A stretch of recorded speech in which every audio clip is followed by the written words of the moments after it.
Bosa has all the time in the world, but he leaves it for Barros. Barros, a heavy first touch. He'll look for the right-footed shot, and Morris saves it over the bar. What a look from Barros. Davenport looking to slide it through a pair of players. Davenport trying to find Morales. Now it's Williamson looking for the hat trick. He's got it. Oh, Kane Williamson, a slow trickler past Carranza, and all of a sudden the Beacons faithful up on their feet. Kang playing it forward for Barbosa, leaves it for Kenaway. Kenaway with a bit of space, has Texera out wide. Texera's on sides, into the box, near side, leaving it. Barbosa the score, and the Beacons take the lead. Davenport will play with the left foot.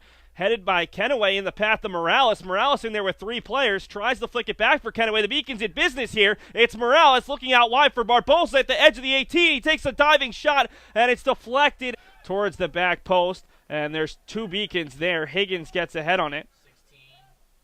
Low ball floated in. Tabone gets a foot on it. Caicedo's going to look to turn. Already has one. Give him 2 goals on the game. Silva playing it out for Kenaway. Kenaway begins to dribble around Lombardo. Left-footed shot. Murphy, the kick save, and it deflects out right onto the head of a Warrior. Ball will go just barely over the end line, and that's a beautiful play by D'Souza to escort it out. Normally you see it the other way around. Yeah, that was well done and sets up a corner kick opportunity. We've seen the danger here with Kenaway as the kick taker. He's able to find a head for a Beacon on his last corner kick. Let's see if it's another outswinger here. Kenaway already with 1 assist in this one. Low ball doesn't get past the first man, but a poor clearance. Barbosa trying to get back to Kenaway. Hurlburt is there on the second effort.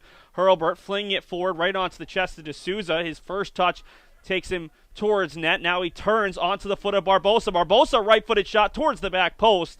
But O'Kane Williamson cutting towards the near post, unable to get there. Good idea, though, because that was one of those that maybe had a slight chance to go on goal, but had a good chance for Williamson to run on it. Don't think that corner kick was hit how Kenaway wanted it, but with the Beacon pressure, still able to recover a loose ball and create at least a half chance out of that. UMass Boston averages 8 corners per game with so many big bodies, especially when Williamson is on the field. It's always a constant threat. And Nelson Barros is up off the Beacons bench beginning to warm. The senior, who's amongst the program leaders in career points and goals, looks to be the first substitute as the ball's played back to midfield where Kang controls. D'Souza a little bit too far ahead of Kenaway. And Duran, who we see pushing further and further back, trying to help his team gain possession, will play it over to the far side. Morales with the interception, looking from distance, and that one beats Murphy. It's 2-0. An incredible right-footed strike from Daniel Morales, who creates the turnover and puts it home as we're close to the 20-minute mark. The Beacons with 2 goals in less than 10 minutes. That's his 10th goal of this season, and it was a wonder strike. That was blasted from good 30-plus yards out. Again, similar to what we saw from Williamson earlier in the game. If the defense isn't going to step up and challenge you from there, take a shot, you get something behind it and put it toward the corner, there's nothing the goaltender can do. That was a beauty from Morales there. Daniel Morales led the entire Little East Conference with his 17 points. Now, granted, 13 of them came in one game when he put up 6 goals against Southern Maine, but still a player who is so threatening, especially as the Beacons' 3rd or even 4th option. Kenaway's pass well off the mark, looking for Barros. Hurlburt trying to fling it forward. Duran, the only player in the vicinity. And right now you have to wonder how Eastern Connecticut State's going to respond down 2-0 here on the road. Can we just go back to the fact that it doesn't matter who it was against. 6 goals, 13 points in one game. That is absurd. The second most in program history behind Charlie Keskanidis as Barros controls at the edge of the 18, dispossessed by Hurlburt. Keskanidis had 15 points and 7 goals against Suffolk back in 1989, well before most of these players were born. O'Kane Williamson may be the only one who was actually born before the 1990s, as Barros is on for Rafael D'Souza, who got his first collegiate start in this one. Still 25 minutes to go in the first half, but it has been all UMass Boston with the exception of 2 or 3 counterattacks and a couple of set pieces for the Warriors. It'd be interesting to see how far down the bench the Beacons go here in a playoff game, especially with the way they have everything rolling right now. Do you want to mess with what's working? Kenaway taking on Caicedo, runs over the ball, and Caicedo able to clear, pushing it forward for Justin Grant, who's dispossessed, and Barros able to keep it in bounds right in front of his own bench. Really good defense from Caicedo there. We're seeing why he is one of the better defenders, a first-team all-conference performer last year, taking the ball away there in a one-on-one situation. Reese out wide for Barbosa, but he loses the foot race with Starkowski. A great job by Starkowski to get there, and it's played out of bounds by the Beacons for a Warriors throw. 2 Beacons goals in less than 10 minutes. It was Williamson off a rebound within the 18-yard box. And then Daniel Morales, a beautiful blast from distance, coming in here and forcing a clearance from Castro Dreyer. Some good work from DeLarda, as that freshman is certainly not giving up. Yeah, important here if you're UMass Boston to keep playing the way you have been with that similar fire and intensity early on, because there's still about 70 minutes of game left. So, yeah, if you drop the intensity level, will allow this EastCon team to possibly open the door a little bit. Give them a goal, you give them life. So in this situation here in the first half, when you're playing this well, you want to just go run up as big a margin as you can to build that cushion heading into halftime. UMass Boston moving guys around as Barros and Barbosa will switch sides. Guillermo Barbosa moves to the near side and Milson Barros out wide. Cunha makes some contact there with Grant. No call coming. Ball right along the sideline, and it'll be played out for a Warriors throw-in. Bill, one of the big things that Jake Beverland talked about during his pregame or during his interview yesterday was the fact the Beacons needed to play mentally there for a full 90. Yep. They came out strong today. Now the question is, can they finish?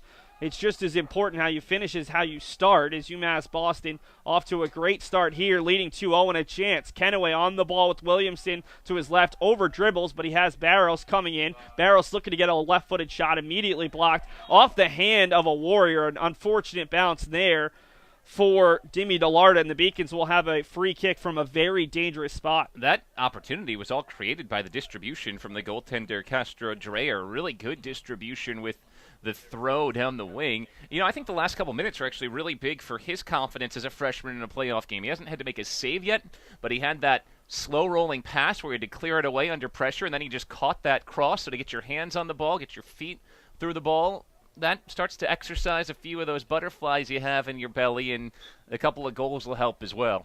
Kenaway on top of the ball. He'll leave it for Cunha. A long blast, but knocked away. Beautiful clearance from Starkowski on a ball that was going to be on target, although Murphy saw it the whole way. Ball just blasted back into the Warriors' defensive half. Duran able to find a teammate in J.D. Stearns. UMass Boston has already made one substitution. The Warriors have been content to keep their starting 11 out there. Beautiful tackle from Cunha to get the ball back for the Beacons. Barbosa trying to play it forward for Williamson. Skips through, but Williamson is offsides. It's interesting. The entire bench is up in arms. If that made contact with the Warrior, that should have played Williamson onside, but I also think he was onside when that original pass went through. I was watching that run to see, but Beacon's right back on the ball again. Martinez looking to play Morales, who already has one in this one. Williamson to his right. Morales trying to play it over to Kenaway. Great sliding tackle to keep it alive, but it falls back to Dennis Martinez. The Beacons have been dominating possession here over the last 15 to 20 minutes. Still 21 minutes left in half number one. A 2-0 UMass Boston lead. Out wide for Reese. Back and forth with Barros. Beacons 8 seniors looking to make their third LEC title game appearance. Morales cutting back inside. We know he can score from this distance. He's already done it in this one. Kenaway out wide, playing Barros with that left-footed cross into the box. Williamson almost got a piece, and it's cleared away by Hurlbert, who's been very busy early on. Another thing I like about the Beacons attack is there's more than one option almost every time. Williamson wasn't the only guy who almost got onto that ball. Through the legs, dummied for Morales, shoots, a kick save from Murphy. Second opportunity just over the bar. Kenaway unable to finish. As Emily Bell will play it forward, looking for Swanson, gets it right back from Swanson, looking to take a shot from 20 yards out. Alexandria Levesque steps up to block that one. Stebor trying to play O'Grady. O'Grady's onside. She's just ahead of the center backs. A good first touch. Kippenberger's still there. O'Grady's shot off the bar, off the head of Schmidt and out. What a great look from Jacqueline O'Grady, and Adelie Schmidt just stood there, had zero chance of making the save off the crossbar, off of her shoulder or head, and out, as the Beacons nearly added a second. What a great look from Jacqueline O'Grady, and the Beacons still lead just 1-0. Peters ahead for Stebor. Stebor a hesitation dribble, trying to leave it out to the near side for Alexander, and the Beacons call it offsides. Believe it was Jacqueline O'Grady who may have been off, but that one draws a lot of boos from the Beacons fans, especially the men's soccer team, who's just to the left of our press boxes. They were not appreciative of that call. The men's and women's soccer teams have had very few chances to see each other, as the only home games this season for UMass Boston soccer teams have come on Saturdays, on conference Saturdays. Just 7 combined games. It's Alexander ahead for O'Grady. Grady's got 3 backs in front of her. O'Grady waiting for the runner. That's McMiniman. McMiniman will look to dribble out wide. Now she cuts back. McMiniman, a very soft shot. Doesn't get anything behind it. And Schmidt's able to make the save.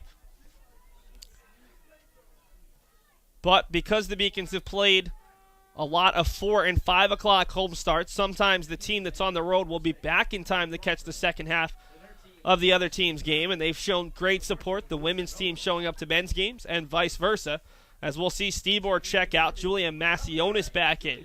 Stebor can still check in, but Macionis, if she were to come off, would check off for the final time, as Plymouth State made 3 substitutions. Coming off the field, Kramer, Martin, and Swanson. Plymouth State, bit of a miscue there by Bell, who dribbles in front of a teammate, gets it right back. Bell with Julia Macionis in front. Keene State, the number 5 seed, just scored down at UMass Dartmouth, so they lead 1-0 with about 20 minutes to go. The Owls last season took home the crown as a 4 seed, so playing as the 5th seed, something they're very familiar with. They would go on the road to Eastern Connecticut State on Thursday if Keene State were to hold on. UMass Boston, 7 minutes and 49 seconds away from a date with the Colonials of Western Connecticut State on Thursday. Levesque has a ball bounce off of her hand, and it's going to go for a penalty kick. Levesque, an inadvertent handball. The clock will stop, and now it's going to come down to this. 7:35 to go after the Beacons have dominated possession. A bad luck play as Alexander Levesque had the ball bounce up off of her hand inside the box, and we'll see who's going to take it. It's got to be Emily Bell, and she's the player farthest forward. Huge spot here as Emily Bell, the senior out of Derry, New Hampshire, 5 goals on the season, second most on the team. And Bell with 17 goals in her career. Alyssa Fugel has been the Beacons' best player all season long.